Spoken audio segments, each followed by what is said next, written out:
Very good morning all of you. कैसे हो आप सब? आई होप सब अच्छे होंगे, सब अच्छे से प्रिपेयर कर रहे होगे। आज की ये video how to attempt paper से है, मतलब पेपर को अटैम्प्ट कैसे करेंगे। अटैम्प्ट पेपर,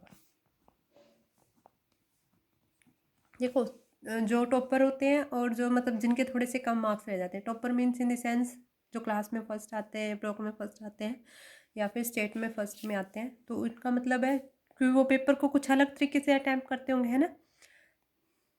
तो उसी के बारे में डिस्कस करेंगे कि पेपर को अटैम्प्ट कैसे करना चाहिए।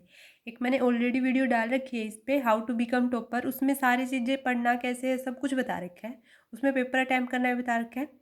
उसी चीज़ को बस यहाँ पे थोड़ा सा और डिस्कस कर रहे हैं, एग्ज़ाम पास है इस वजह से, ताकि वो वीडियो किसी को मिल रही है किसी को नहीं मिल रही, बट ये वाली नोटिफिकेशन सबके पास जाएगी। तो जितने अपने पास मतलब जितने मेरे साथ जुड़े हुए हैं मेरे चैनल से, अपने चैनल से जुड़े हुए हैं, तो उनको सबको ये वाला तो एटलीस्ट देखना ही देखना चाहिए, क्योंकि सारे के सारे किसी न किसी का एग्ज़ाम तो देते ही देते हैं। और थ्योरी पेपर के लिए पेपर को अटैम्प्ट करना ज़्यादा इंपॉर्टेंट है। सीखना अच्छी बात है, जितना सीखा है वो तो है ही, जितना सीख रखा है उसको अच्छे से लिख के आएंगे तभी तो मार्क्स मिलेंगे। तो आप करेंगे पेपर को डिस्कस बिफोर स्टार्टिंग, मतलब बिफोर जो भी आपको बताना है। पेपर को अटैम्प्ट करने से पहले वाली बात ये है कि मेरे बारे में बता देती हूँ। मैंने 12th में ब्लॉक टॉप किया है। बैचलर्स में मेरे पास बीएससी नॉन मेडिकल था। मास्टर्स मेरी मैथमेटिक्स में है। मैं टॉप 1% में सिलेक्टेड हूँ बाय गवर्नमेंट। तो इतना तो आपको भी पता है कि ऐसे टॉपर नहीं बना जाता, मेहनत तो करनी पड़ती है, सबको करनी पड़ती है, आप अलग नहीं हो। लेकिन मेहनत को थोड़ा सा अलग तरीके से अगर अच्छे टीचर की गाइडेंस मिल जाए और खुद का थोड़ा सा अलग एफर्ट हो तो टॉपर आराम से बना जा सकता है, कोई बड़ी बात नहीं है। पढ़ते सब है, सब टॉपर नहीं बन सकते। उसका रीज़न ये होता है कि पेपर को किस तरीके से अटैम्प्ट करते हैं, ठीक है। उसी पे वीडियो है, ज़्यादा लंबी नहीं करेंगे, 8-9 मिनट की या 10 मिनट की जितनी भी होगी। आप 3 कैटेगरीज में डिवाइड कर लेते हैं। सिर्फ आपको पेपर ही डिस्कस करना है तो आप 3 कैटेगरी ले लेते हैं, first second and third. Second and third means एक जो स्टूडेंट जिसको सब कुछ आता है, थोड़ा सा अच्छे से एक्सप्लेन करेंगे। एक जिसको फर्स्ट वाला क्वेश्चन मीन्स ऑल पार्ट करने होते हैं ना, जो कंपलसरी क्वेश्चन होता है, कंपलसरी वाला नहीं आता। कंपलसरी क्वेश्चन के कुछ पार्ट्स नहीं आते, पार्ट्स नहीं आते, ठीक है। और एक जो अपना खुद का मतलब सिर्फ इतना करके गया है कि पास होना है, इतना सब करके जाते हैं, वो अलग बात है, होते हैं नहीं होते हैं, बट इतना सब करके जाते हैं, ठीक है। तो 3 कैटेगरीज में डिवाइड कर दिया, जिसको सब कुछ आता है, जिसको फर्स्ट पार्ट या कुछ क्वेश्चंस नहीं आते। इन द सेंस इसने सब कुछ पढ़ रखा है तो ये 100% प्रिपेयर है पेपर के लिए। ये थोड़ा सा कम 90% और ये 40% वाले होते हैं। सब सबका अपना एक अलग माइंड सेट होता है। सिर्फ कई ये सोचते हैं कि मुझे सिर्फ पास होना है, तो वो इतना ही करेंगे जितना उनको पास होने के लिए ज़रूरी है। कुछ ऐसे होते हैं ज़्यादा नहीं करना, ना ही ज़्यादा बर्डन लेना, तो वो सिर्फ उतना करते हैं जितना उनसे बन रहा है, या फिर थोड़ी सी कोशिश कर लेते हैं कि हाँ भाई 80-90 की रेंज में रह जाएं। और कुछ होते हैं भी टॉपर ही बनना है, सब कुछ आना चाहिए।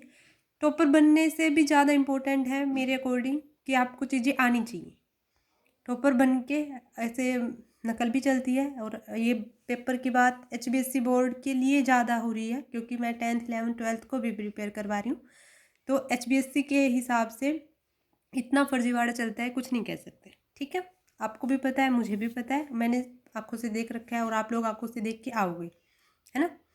तो सब कुछ करने वाले 100% जिन्होंने सिलेबस कवर कर रखा है, ये 90% जिन्होंने थोड़ा सा मतलब ज़्यादा बर्डन नहीं लिया, बस कुछ जो पास होने वाले, तीनों को डिस्कस करते हैं इसी सेंस में। पेपर को अटैम्प्ट करने वाला फर्स्ट है जो सब कुछ करेंगे, या चलो पहले पास होने वाला करते हैं। पास होने वाले सिर्फ वो क्वेश्चन अटैम्प्ट करेंगे जो उन्होंने पढ़ रखा है, तो वो जिस भी सेंस में अटैम्प्ट करना चाहे कर सकते हैं। मैंने ये वाला तरीका कभी नहीं अपनाया, मुझे नहीं पता इस चीज़ का। ये वाला मैंने अपनाया था तो मुझे थोड़ा सा इसका पता है। ये वाला मैंने कभी नहीं अपनाया कि सिर्फ पास पास होना है।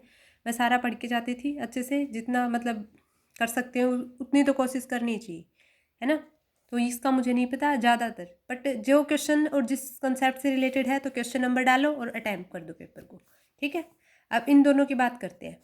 ये आपका जो क्वेश्चन जो जो आ रहे हैं वही करोगे, उससे अलावा तो नहीं हो सकता। और नकल मिल गई तो अलग बात है कि बन जाएगा, है ना। आप उनकी बात ही नहीं करते पे। तो फर्स्ट और सेकंड जो टाइप के कैंडिडेट हैं उनकी बात करते हैं, जिनको सब कुछ आता है और जिनको कंपलसरी क्वेश्चन नहीं आता। तो पहले करते हैं सेकंड टाइप वाले की। जैसे पेपर है तो ये आ गया आपके पास क्वेश्चन पेपर, ठीक है। रिज्यूम करते हैं क्वेश्चन पेपर में। देखो ऑप्शनल का तो कुछ कर ही नहीं सकते, मान लेते हैं कि फर्स्ट टू 30 या कितने भी मतलब 20 क्वेश्चन आ गए आपके ऑप्शनल MCQ टाइप, उनमें तो जो आंसर है वो है, एक एक लाइन छोड़ के अच्छे से अपना रिप्रेजेंटेबल क्वेश्चन नंबरिंग डाल के अच्छे से कर देना रिप्रेजेंट, है ना। अब अज्यूम कर लेते हैं सेकंड में शॉर्ट क्वेश्चन है, सारे के सारे शॉर्ट क्वेश्चन है 2 to 8 तक, 2 मार्क के, ठीक है। 2.5 घंटे का पेपर है, ज़्यादा नहीं टाइम वेस्ट करेंगे उस चीज़ पे, सबको पता है। फिर थोड़ा सा मतलब लॉन्ग क्वेश्चन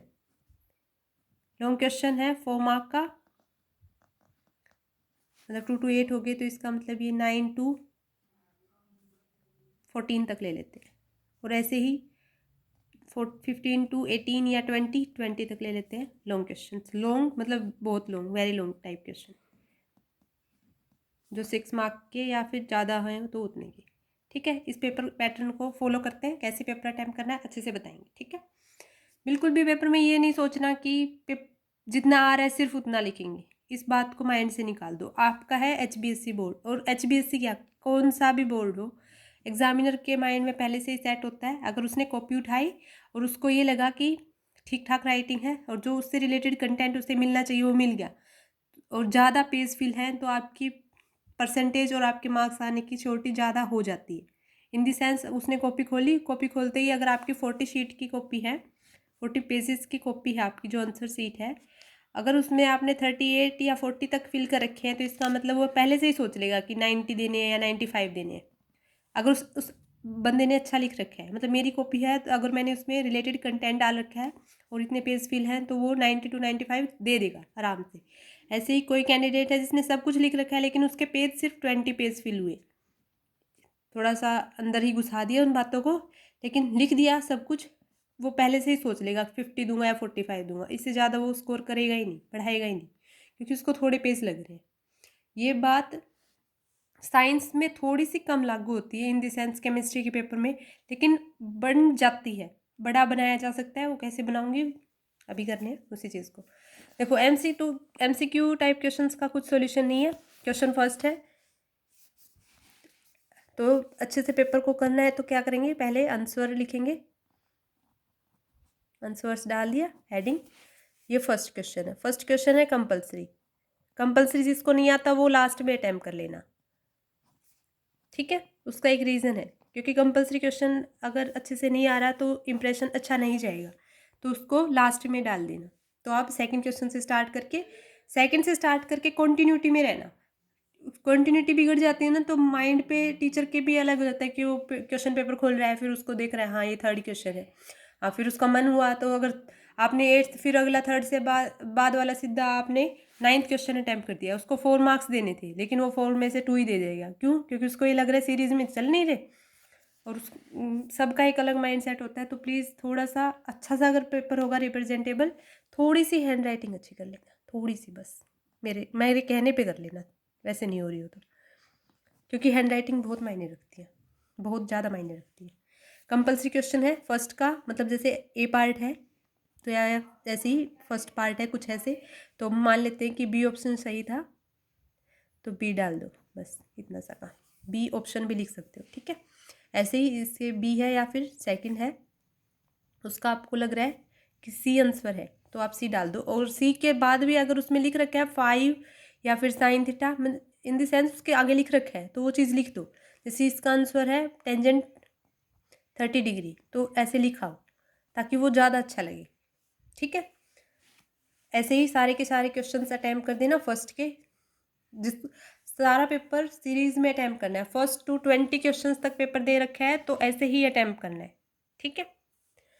अब करते हैं सेकंड क्वेश्चन, तो यहाँ पे लिख सकते हो शॉर्ट टाइप क्वेश्चन, थोड़ा सा रिप्रेजेंटेबल करोगे ना तो बहुत अच्छा लगेगा आपका पेपर, चेक करने वाले का भी मन करेगा कि हाँ इसकी कॉपी पढूं। पढ़ता वैसे कोई नहीं है, सच में कॉपी कम पढ़ी जाती है, देखी ज़्यादा जाती है। देखी इन द सेंस कि मुझे 40 पेज की सीट है, 38 लिख रखे हैं, ठीक है, अभी 90 है, अगर उसने देखा भी फर्स्ट क्वेश्चन है, हाँ ठीक है, ऑप्शनल तो ठीक करने ही पड़ेंगे, उसमें अगला क्या कर लेगा, है ना। ऑप्शन में तो कुछ नहीं कह सकते, लेकिन शॉर्ट टाइप क्वेश्चंस में कुछ चल जाता है। जैसे एज्यूम कर लेते हैं कि केमिस्ट्री का कोई क्वेश्चन है, वुड्स रिएक्शन आ गई, ठीक है। अब वुड्स रिएक्शन में क्या, जो भी रिएक्शन है कि भी NaRX के साथ रिएक्ट करेगा, इथर की प्रेजेंस होनी चाहिए, कुछ भी है, मतलब जो भी रिएक्शन में है उस वो लिख दोगे, वो रिएक्शन बना दोगे, उसको थोड़ा सा वर्डिंग में एक्सप्लेन कर दो। जैसे आप एज्यूम कर लेते हैं मैथ्स का पेपर है तो क्वाड्रेटिक इक्वेशन सोल्व करनी है ना, क्वाड्रेटिक इक्वेशन गिवन है, उसको लिख देते हैं कि ax² plus of bx plus c type की है इक्वल टू 0 हो जाएगा। तो by discriminant method minus of b plus minus of b² minus 4ac upon में 2a। अगर इसकी वैल्यू 0 हो जाएगी तो एक तो फॉर्मूला लिख दिया, फॉर्मूला लिखने के बाद उसी चीज़ को अच्छे से रिप्रेजेंट कर दिया ना। फिर यहाँ पे लास्ट में क्या लिख देते हैं, हैंस 2 रूट्स आर। तो जो कुछ बातें होती हैं कि हाँ भी लिखने वाली, तो वो अच्छा सा रिप्रेजेंटेबल होगा। तो क्या कहोगे, मान लेते हैं, अज्यूम कर लेते हैं 2 और -3 आ गया, तो ये 2 रूट हो गई। तो ऐसी अगर सिंपल एक्स और वाई की वैल्यू लिखा होगे तो कोई फ़र्क नहीं पड़ने वाला, लेकिन अगर थोड़ा सा लिखा होगा तो वो 4 में से 4 दे देगा। पहले वाले से 4 में से 4 की एक्सपेक्टेशन नहीं की जा सकती। ऐसे ये 2 to 8 क्वेश्चन अटैम्प्ट हो गए। थोड़ा सा अगर ये नहीं पता चल रहा कि इसमें लिखूं क्या, तो पेपर में जैसा लिख रखा है उसको as it is in the sense question मत डाल लेना कि हाँ भाई सीधा सीधा what is the formula of this, नहीं, मतलब उसको थोड़ा सा अपनी लैंग्वेज में मॉडिफाई करके उस बात को पहले लिख के, थोड़ा सा फिर जो आपको पता है उससे रिलेटेड वो लिख के, अगर आपको ये लग रहा है कि इसमें इतना ही लिखना चाहिए तो उतना लिखाओ।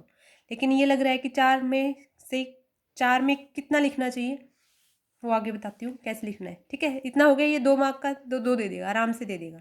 4 मार्क में कैसे करेंगे इसी बात को डिस्क्रिमिनेंट लिख दिया, फिर ये b² माइनस ऑफ 4ac सारी वैल्यूज पुट कर दी, कंपेयर कर लेना स्टैंडर्ड इक्वेशन से, तो ये बातें लिखोगे तो ज़्यादा मार्क्स मिलेंगे, ठीक है। अब जैसे ये हो गया क्वेश्चन, अब कोशिश करना कैसे कि अगर कोई क्वेश्चन है लॉन्ग टाइप क्वेश्चन, मैथ्स में तो भाई जितना है उतना है, उसको थोड़ा सा लिख सकते हो तो ज़्यादा बन जाता है। जैसे अगर ये फर्स्ट क्वेश्चन हो गया है ना, तो एक सेकेंड, अपनी कॉपी को ज़्यादा पेज का फिल करने के लिए क्या करना है, साइड से लाइंस ड्रॉ कर लेना। चलो मैं वैसे ही कर लेती हूँ, मतलब ये वाली लाइन है तो ऐसे ही इस पर पूरी लाइन ड्रॉ कर लेना। अगर आपको ये लग रहा है कि जैसे सोशल साइंस का पेपर होता है पेज ज़्यादा फिल करने होते हैं, केमिस्ट्री का पेपर होता है थोड़े कम होते हैं, फिजिक्स का पेपर होता है पेज ज़्यादा फिल करने होते हैं, ये वाली चीज़ अगर एक्सेप्टेबल करोगे दोनों साइड पे लगा सकते हो। अगर इस साइड पे नहीं है, कोशिश करना दोनों साइड लाइन लगाई जाएगी तो सुंदर भी लगेगा और पेज ज़्यादा फिल होंगे। देखो इस बात से बाहर निकला जा सकता है, अगर आपको ये लग रहा है ना कि ज़्यादा पेज फिल हो गए तो इसको थोड़ा सा आगे बढ़ा सकते हो, वो चेक यहाँ वाली बात भी करेगा। लेकिन अगर ऐसे कहीं कहीं पे जैसे फर्स्ट वाले क्वेश्चंस में तो ऐसे ही लिखना था, तो ऐसे रिप्रेजेंटेबल करोगे तो ज़्यादा अच्छा लगेगा। ये काम पेपर से पहले कर लेना, ठीक है, ताकि उसमें टाइम वेस्ट ना हो। फिर ऐसे ही 2 to 8 क्वेश्चन हो गए, सीरीज़ में पेपर अटैम्प्ट करोगे अच्छे से। अब 9th क्वेश्चन पे आ जाते हैं। तो जैसे 9th क्वेश्चन, कोशिश करना कि ज़्यादा लॉन्ग क्वेश्चन है तो वो नीचे से स्टार्ट होके 2-3 पेज फिल करके ख़त्म हो। समझ आ गया जो मैं कहना चाहती हूँ, 2-3 पेज फिल करके ख़त्म होगा तो वो 6 में से 6 देने की सोचेगा। आई थिंक आप लोगों को सब बातें क्लियर हो रही होंगी। ऐसे ही सारे के सारे क्वेश्चन अटैम्प्ट करने हैं, लाइन ज़रूर लगानी है, ठीक है, लाइन ज़रूर लगानी है अपने हर एक पेपर में। जहाँ पे ये लगे कि पेज कम पड़ रहा है या फिर ज़्यादा बात बाहर जा रही है तो इसमें लिख सकते हो। ये कोई बाउंडेशन नहीं है कि इस वाला चेक नहीं होगा, सारी चीज़ें चेक होंगी बट थोड़ा रिप्रेजेंटेबल लगेगा। ऐसे ही सारे के सारे क्वेश्चंस, तो जहाँ पे 9th क्वेश्चन स्टार्ट करो वहाँ पे लिख देना लॉन्ग क्वेश्चन टाइप, है ना। ऐसे ही अगला वेरी लॉन्ग क्वेश्चन टाइप। अगर इस सीरीज़ में अगर पेपर अटैम्प्ट करोगे, अगर सीरीज़ में पेपर अटैम्प्ट किया गया तो 100% आपके चांस हो जाते हैं अच्छे मार्क्स आने की। उसको भी ज़्यादा टाइम नहीं लगेगा कि क्या मैंने क्या बता दिया और क्या नहीं बताया, तो वो सारी की सारी बातें पढ़ लेगा। पढ़ते बहुत कम है, आपका लिखने का तरीका और आपकी हैंड राइटिंग ज़्यादा देखी जाती है। पढ़ते इन द सेंस जो चाहिए वो तो लिख देखेंगे ही, बस थोड़ा देख लेंगे। अगर अच्छी राइटिंग होगी तो थोड़ा कम देखेंगे, और जिसकी थोड़ी सी गंदी राइटिंग हुई उसके ऊपर कांटा लगा के 0 मार्क्स भी मिल सकते हैं। तो थोड़ी सी राइटिंग मेरे कहने पर इम्प्रूव कर लेना। अभी मिलते हैं अपन नेक्स्ट क्लास में। Thank you so much for watching and listening me. अगर आपको अच्छी बात लगी तो प्लीज़ शेयर कर लेना चैनल वीडियो को और सब्सक्राइब कर देना चैनल को। If you like, please press the like button. Thank you so much. Okay, bye.